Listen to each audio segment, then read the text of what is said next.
Farage has been on the Question Time debate and has been, the questions began with whether or not he was going to throw out these people from the party who've been accused or exposed on Channel 4 of racism, of homophobia, of xenophobia, of promoting violence. And he says he's done more than anyone to destroy the British National Party. Yes, it's now part of UKIP, part of Reform UK.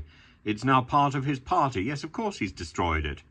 He's taken the people in.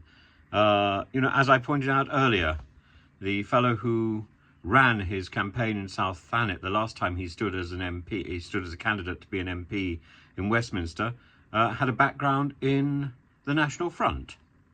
So I think it's a bit rich when he claims that he's got nothing to do with this. He's not prepared to be led on the question about whether or not all of these people who have been featured in the television documentary have been disciplined or thrown out of the party.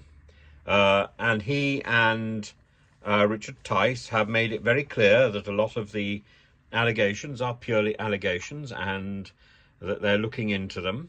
It's Andrew Peters, claimed on the documentary that he'd known Farage for years. Farage says he's only met him once. He claimed to be a property developer, and Farage said that he is an actor. On what grounds is he an actor? An actor who, he says, I've seen his website. But in another interview, he said, I met him long ago. And yet, in Loose Women, he said he met him, he met this fellow on the day when the documentary was shot. So Farage is not consistent.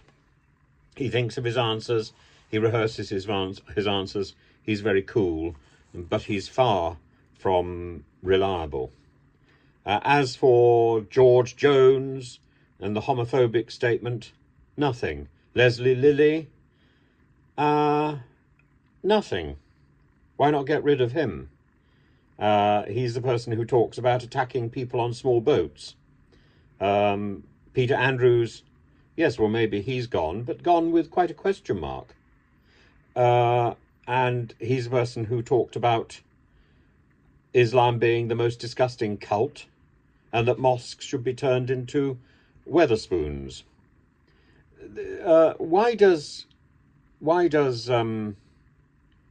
Reform UK, why does Farage attract so many racists and so many thugs? And why doesn't he stop them? Because in the end, he indulges them. And that is the problem. And that comes across very well in the question time this evening, that he ducks the answer and he thinks he's got a formula which is going to deal with it. He's learnt from the masters. He's learnt from Rishi Sunak and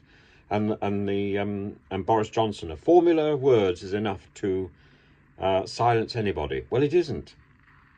Because some of us look at the reality, and the reality is Farage has got a history of indulging racists, of indulging thugs, and that history has now caught up with him.